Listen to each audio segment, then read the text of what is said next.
Assalamualaikum warahmatullahi wabarakatuh. Selamat datang di kajian Akidah Ahlussunnah wal Jamaah yang dideklarasikan oleh Imam Abul Hasan Al-Asy'ari. Salah satu sifat Allah Subhanahu wa taala adalah memiliki sifat mukhalafatul lil hawadits. Sifat mukhalafatul lil hawadits ini termasuk salah satu sifat wajib bagi Allah Subhanahu wa taala. Allah berbeda dengan makhluknya. Dalam Al-Quran Allah Subhanahu wa taala berfirman, "Laisa kamitsli syai'un wa huwas samiul alim." Allah itu tidak sama dengan makhluknya. Allah berbeda dengan ciptaannya. Wa huwas samiul alim. Allah Maha mendengar dan Maha mengetahui. Artinya dari sifat wajib inilah dijadikan sebagai konsep dasar metodologi untuk memahami Al-Quran. Di dalam Al-Quran ini terdapat ayat muhakkamat dan ayat mutasyabihat. Ayat mutasyabihat ini ayat yang butuh takwil. Tidak bisa diartikan secara hakiki, makna hakiki, tapi butuh takwil. Contoh di dalam Al-Quran, Allah Subhanahu wa taala berfirman, Ar-Rahmanu 'alal 'arsy istawa. Allah itu, kalau makna lafdiyahnya, Allah itu bersemayam di atas arsy. Nah, kalau diartikan secara lafdiyah, secara makna hakiki, ini menyalahi aturan terhadap konsep akidah Asy'ariyah, akidah Ahlussunnah wal Jamaah. Padahal Allah itu tidak butuh pada tempat. Allah itu qiyamuhu binafsih, berdiri dengan zatnya sendiri. Tidaklah sama seperti kita, seperti saya. Ini saya duduk di atas kursi.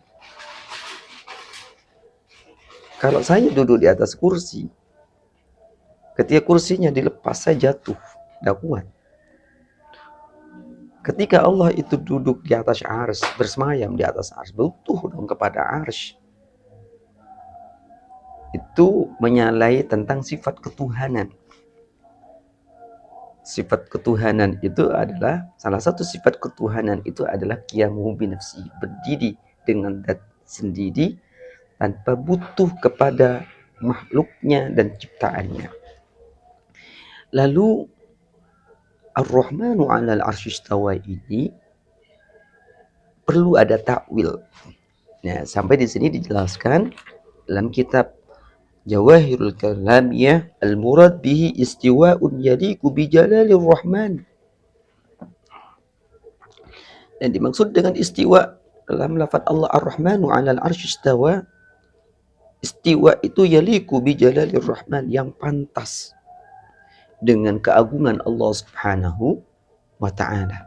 Artinya Allah itu maha tinggi, maha luhur, maha agung. Dalam ayat lain ada juga ayat mutasyabihat, yadullah fawqa aydihim.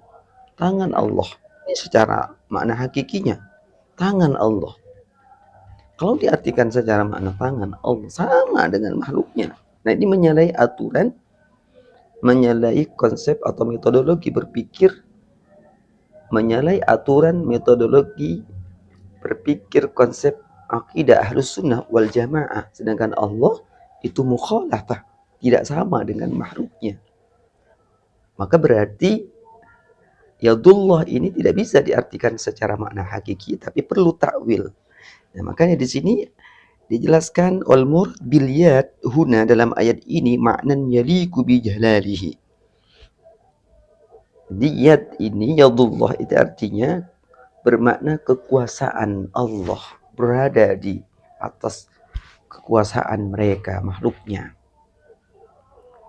Itulah konsep dasar akidah Ahlussunnah wal Jamaah harus kita pelajari agar akidah kita, keyakinan kita selamat dari akidah-akidah yang menyesatkan seperti akidah-akidah yang diajarkan oleh aliran-aliran, di antaranya aliran Wahabi dan lain sebagainya. Semoga bermanfaat. Wallahu a'lam bishawab.